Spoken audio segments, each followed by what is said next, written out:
We are doing part 2 of talking about COVID-19 and mental health. So we'll review some stuff we talked about in part 1, but then go more in depth on like how we can try to reframe our mind and help our own mental health a little bit. This is a very heavy topic and a very broad topic. Everyone experiences mental health in a different way. I think most people kind of have mental health issues, whether they agree that they do or not. That's always something that is affecting every single person in different ways, some people better than others. I know for a lot of people that care about mental health and spend time in therapy and spend time thinking about their own way of approaching life, they tend to be the people that are really adjusting themselves for their environment. Other people that may be experiencing mental health issues manifest as anger or toxicity. They may not be actually seeking help. So we in the mental health world just remind ourselves that we are often in therapy or in these spaces in this context of wanting to think about mental health and improve our mental health for those who don't and for those who won't. It's this adjustment we have to do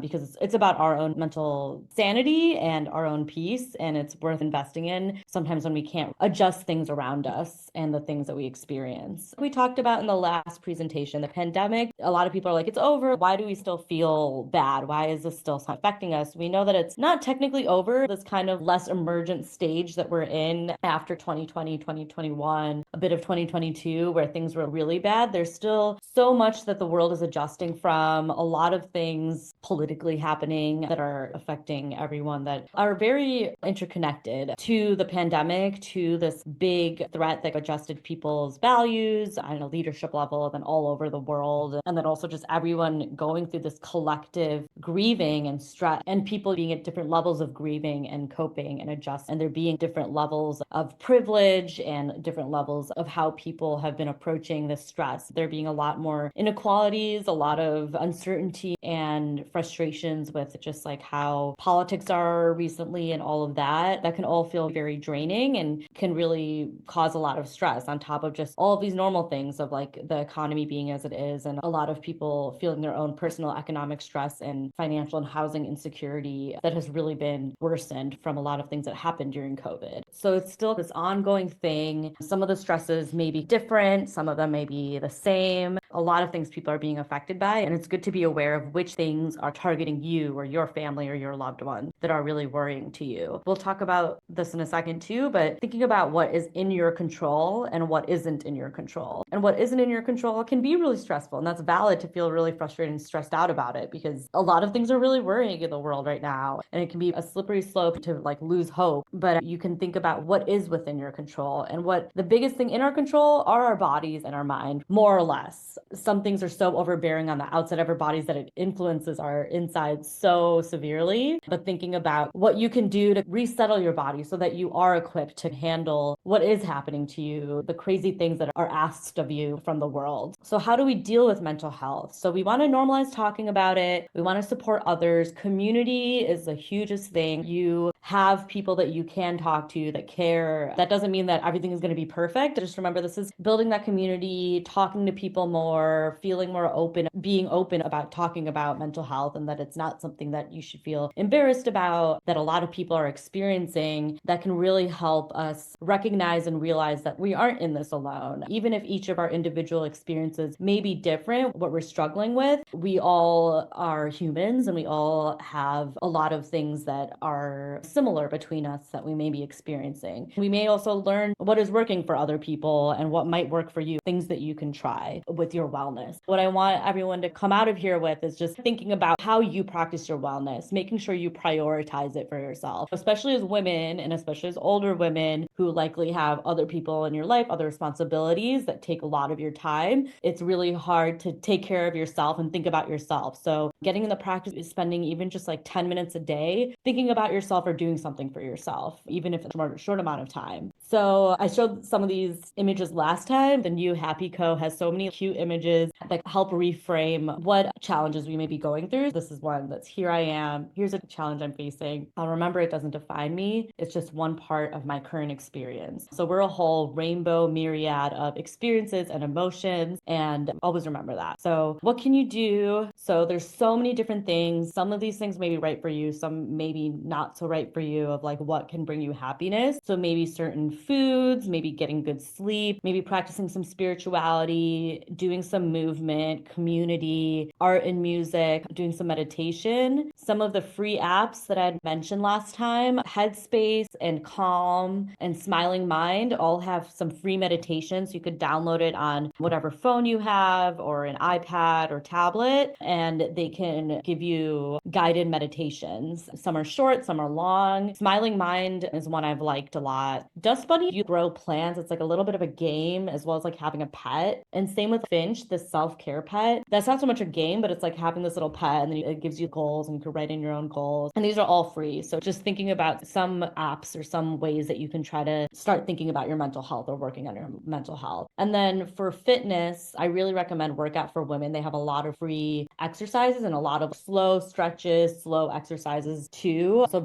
on all levels of just getting your body moving even a little bit. They have an easy category, they have an intermediate and advanced category that you can choose from to do some fitness at home. And that's a free app as well. Food for Mood, getting some protein, some nuts are really good and doing healthy things. And we talked about deep breathing. So doing that box breathing, 4, 4, 4, and 4. This really does slow your heart rate, lowers your blood pressure, reduces your stress hormones because your body has an actual reaction to this because it really stimulates the vagus nerve and helps activate the calming part of your nervous system and the calming neurotransmitters. So box breathing, 4, 7, 8 breathing is basically similar to box breathing, but like doing a little bit longer of that hold and the longer of an exhale. So you don't have to stick to 4 if you feel like you want to do shorter than 4, but you really do want to try to expand your lungs as much as possible for your inhale. And then you want to hold it for at least 4 seconds, if not a little bit more, and then exhale, but do it at your own pace. Alternate nostril breathing. So this is a big part of yoga. It's called pranayama breathing. So you basically want to close one of your nostrils. So in this case, close your right nostril with your thumb, and then you breathe in. You're breathing in through your left nostril for 4, and then you hold that. You want to try to hold it for a few seconds, and then you breathe out, and then you close the opposite nostril, and you breathe out the opposite nostril for 6 counts. And then you inhale through that same nostril again, that opposite nostril, and then you hold or pinch your nose to hold for a few seconds, and then you breathe out your left nostril. Sometimes it can feel weird, but it actually can really help that you're breathing in the same like vagus nerve relaxation, but then also you're breathing in your circulation in your nostril and your upper respiratory areas. So this is like something that a lot of like yogis and people have found to be a really healthy thing to do and can really help with your stress. So thinking about when you feel worried, what helps? There's all sorts of different things, watching TV or a movie, reaching out to someone, going outside, some nature is always good, having a warm bath or shower, spending some time alone is also a healthy thing if you're feeling overstimulated by kids or by partners. Being cognizant of that and saying that you need some time alone is always a good thing. So now we're going to just talk about some emotion regulation strategies, and then we'll get into what cognitive distortions are. First, you want to be able to name the emotion when you're starting to feel some sort of emotion, or even checking in with yourself every day before you go to sleep and thinking about what you're feeling and where you're at. So you want to name the emotion, you want to validate that emotion and identify some triggers, and you want to maybe talk through that emotion if it's a negative emotion, meditate on it, see where you're holding tension in your body. If you are holding tension in your body related to that emotion, try to target and identify what's going on with that emotion and what you're feeling. What is it related to? Maybe writing it out and journaling. If you're feeling sadness, can you dig a little bit deeper of what that is? So there's all sorts of words and things that can help. So feeling sad, are you feeling like so depressed and low energy? Why are you feeling depressed? Is it related to feeling inferior? Do you feel isolated? Do you feel apathetic? Apathetic meaning like you have no interest in things. So trying to really identify and think through what that emotion is and being able to describe that. What we think drives our emotions, there's a situation or event, and then we just have our emotions. But really, there's a lot of things that go on in between. It's our thoughts and internal dialogue of how we process a situation or event. That's not to say that negative situations or events aren't negative themselves and can influential and direct causes of your emotions and feelings, but it is about the only thing that's interfering interfering with that or that we're able to control or target is our thoughts and our internal dialogue around it. That's why identifying the event and digging into the situations or events or like how it may be related to your past history, all of that can be something that can be helpful. Also thinking about how we're thinking about it. So this is what cognitive distortions are. And there's a bunch of different types, but basically it's the way that oftentimes, and especially women do this, of taking an event or taking something you're experiencing and putting your own spin on it in your mind or distorting it, and oftentimes distorting things in a way that is not always great or accurate. So we'll go through some of these. So catastrophizing is like when you're expecting the worst case scenario to happen to you. So an example of this is, if I don't make it to my doctor's appointment tomorrow, my health will fall apart and I'll end up in the hospital. We want you to be top of your health and learning things and being proactive about your nutrition and your physical exercise. But when you don't, we don't want you kind of beating yourself up. We're all human, and it's going to be really hard for you to get back into routine if you're just being like, I'm a failure now, or everything's going to fall apart now that I missed this one thing. So we're humans. We're made up of so many different days and hours and months of our life and many different experiences, many different emotions. We have to give ourselves grace when we're feeling like we're not performing at like our best, because it's not about performance. We really do have to move away from this very capitalism attitude that we have, especially in New York, of being like go, go, go all the time. And there's so much to do and there's so much to achieve. We really have to give ourselves grace, because that is not a human thing. We're not built to just be producing and to be like productive 24/7, even though that's what is sometimes demanded of us. So really recognizing if you don't make an appointment or you don't do something that you feel like you wanted to do, not being like, this is the worst thing ever and everything's going to fall apart. So just recognizing when those thoughts come up and trying to dismiss them. An example of mind reading is, my neighbor didn't say hello to me today. She must be mad at me or think I'm annoying. That's speculating and thinking that you know what someone else is thinking, when easily that neighbor might have just been busy or might have had so much on their mind. Negative focus is, sure, my daughter visited, but she only stayed for an hour. No one really cares about me. So just thinking more on the negative side of things rather than being positive and taking a spin and being like, my granddaughter visited, that was amazing, and we had such a great time together. And then control fallacy is, if only I'd worked harder when I was younger, my kids wouldn't be struggling now. It's all my fault. That's an assumption that you can control everything or that you would have known. This is a big thing of people having hindsight and being like, I regret not doing this or doing this, but speaking to yourself in a nicer way and also recognizing that you're human. Don't speak to yourself how you wouldn't speak to a friend or someone you care about, not being like mean in that way. You can't really control everything, and you couldn't have been perfect. We can't really expect this perfection from our past selves or our current selves, and it's not healthy. And then personalization is feeling personally responsible for things you can't control. So being like, the building manager didn't fix the heat quickly because he doesn't like me. So feeling like it's a personal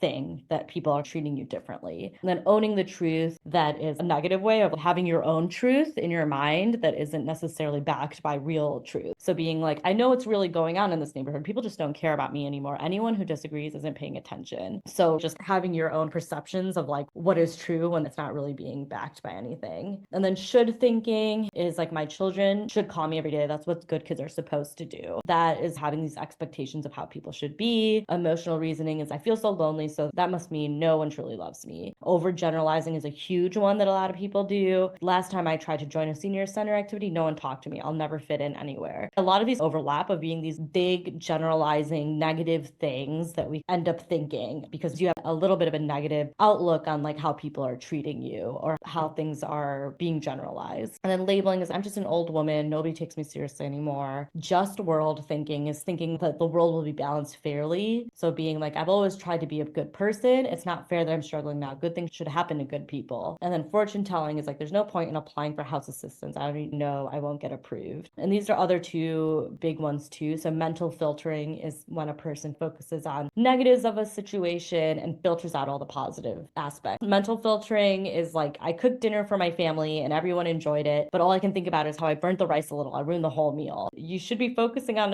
what everyone is enjoying, and that is what most people are focusing on. And some of this is like our own internal mind saying things to us, but then also maybe you have had people in your life that have said a lot of negative things to you. Most people, that's kind of where it comes from, is from learning it either growing up or from other people, and maybe currently active people that may be saying some negative things to you. We can try to confront those people, but a lot of times, like with family, it can be very complicated. It's really hard to change other people's actions or like their opinions and how they speak. So really reminding yourself and recognizing recognizing it when other people are saying things of like, no, that's actually very negative. That's actually mental filtering. That's really like having a negative focus, and that's not really accurate. Just trying to focus on what you can control and what you did do well is always the better option to do. And then polarized thinking. So this is having this all or nothing, black and white pattern. And we're in a society that is very binary of how we think. So a lot of things are geared into being very like all or nothing. So really not seeing that there's a lot of complexities. An example of this is saying, if I can't walk to the corner store without getting tired, I'm completely useless. So this is similar to catastrophizing or some of the other ones we talked about, where it's really just being like so dramatized or really over the top. It's like good to have a goal of being like, I'm going to try to walk. I'm going to try to do this. I'm going to try to do that. When we don't achieve that, we're really wired to give us shame for that and to be like, I'm useless for that. A lot of like older generations really had such a strong thing of being like negative reinforcement. You have to do this because otherwise you're going to fail. You need to be working hard. And this is a competitive dog eat dog world. Like you have to be doing everything at 100%. That's just not realistic. Nobody is able to actually achieve 100%. Even the people who are very successful often have deep depression and anxiety because they've lost sight of having this balance in the world. So this is why it's important for us to recognize those things, recognize some of those patterns and try to undo it for our own selves, like rewiring a little bit and rethinking things in a way that maybe try to encourage us to be better, but finding that balance of not beating us up either, because that's not helpful for anyone. I do really firmly believe you need to have some grace for yourself. Otherwise, it's going to be really hard to push forward. I think especially as women, I think we end up beating ourselves too much and really focusing on a lot of negatives that really affects just our perceptions of things and really stresses us out and really puts a lot more pressure on us than we deserve. So really challenging your thoughts, recognizing when a thought like this happens and trying to be aware of it. And then you want to just try to pause for a minute, sit in that thought and challenge it a little bit and really think about like, how valid is this? If a friend was saying this to me, would I be validating this? Some of it's coming from a place of wanting to be better, and then try to isolate that and be like, okay, maybe I could be better in this way, but how am I not giving myself grace? How am I actually hurting myself with some of the distortions I'm putting out there? Writing down your thought and really thinking about what you are feeling, like we talked about, and then identifying how stressful this thought is making you from a 0 to a 10 of how much stress it's causing you. And then if you're able to, actual worksheets and stuff that you can do if you want to work through some of your cognitive distortions, but if you can identify what distortion am I actually doing? There's so many we went through. This takes usually a longer time for people to go through and to recognize. I'm not even a master of all of these either, but even just recognizing like maybe I have a little bit of a negative thought here, and then delving through and maybe looking at that list of which negative distortion am I doing? And then really trying to challenge and reframe that thought. So focusing on the positive, avoid thinking in extremes, and evaluate what evidence do I have here that is telling me that what this negative thought I have is true, that I'm a terrible person or I'm a terrible mother or something like that. Like, what evidence do you really have? Who is saying that? Are people actually saying that? Are you doing one of those distortions where you're focusing on the negative or misperceiving someone? So just modifying that, modifying your language, your internal dialogue, and then replace those negative distortions with some positive, healthy thoughts. Doing something in that moment with your thought, like walking or eating something good or journaling a little bit on that thought, and just try to reframe and then reevaluate your distress level after you do that. And if it's not really decreased, then reconsider reevaluating again. There are many stressful things happening in our lives, so it's not to say that those won't be stressful, but what is the utility of us feeling stressed about certain things? If there's a lot on our to-do list and things we have to do, write it all out, what you do need to do. Think about what needs to be done, and then try to do what you can. Think about your plan for the day, for the week, of how you're going to tackle some of your to-dos, but then don't internalize all your to-dos in your body. That's not going to help anyone. So really recognizing what you can do and what is within your control. Obviously, doing more regular therapy where you can reflect on your week and think about how you have been thinking recently are some of the most helpful things. It's just unfortunate that therapy is sometimes so hard to get. So I would say you could call or text 988. This is like free confidential crisis counseling, but then also general counseling too. It doesn't have to be an emergency. They're not going to send someone to your house, but you can try talking to them, and they could also also try to connect you with affordable therapy too. They're available 24/7 in English and Spanish, and there's no insurance needed. You can call these numbers too to try to find affordable therapy too. Housing Works is not just for unhoused people. They provide a lot of resources for everyone in the community. So maybe checking out this website too and seeing if you could contact or email for consulting them, and then calling 988, like I said. And then your primary care physician should hopefully also be able to connect you with someone that you can talk to, especially they can connect you with a social worker. Sometimes social workers can directly give therapy, or the social worker can connect you to other therapy. It's really annoying that therapy is like a stressful thing to even find, but it's often worth it. So really just reminding you that there's so many factors that affect your mental health, physical health being a big part of it. So also reminding to be on top of your physical health, being aware of your long COVID symptoms and getting evaluated for that, really trying to see which symptoms are maybe from long COVID versus other things, and talking to your doctor about that as well. And then staying up to date on vaccines. We're going to keep trying to educate and learn about it. And I think the fears around vaccines are very reasonable, but they are really protective, especially if you are high risk. And even if you've been fortunate enough to not have COVID or the flu or RSV or pneumonia, it's still a possibility to get those. And then I also want to just plug the shingles vaccine too if you're over the age of 60, because that's like a very painful rash you can get. What are some ways you get yourself to feel better? If it's faith, relationships, your friends or family, there's things about health, just going for a walk or eating like fresh fruit. Does that ever calm you down? Are there any creative things you do, like playing any instruments or singing or humming, that can help you get calmed down? If there's some nature or getting some sun or going for a walk outside.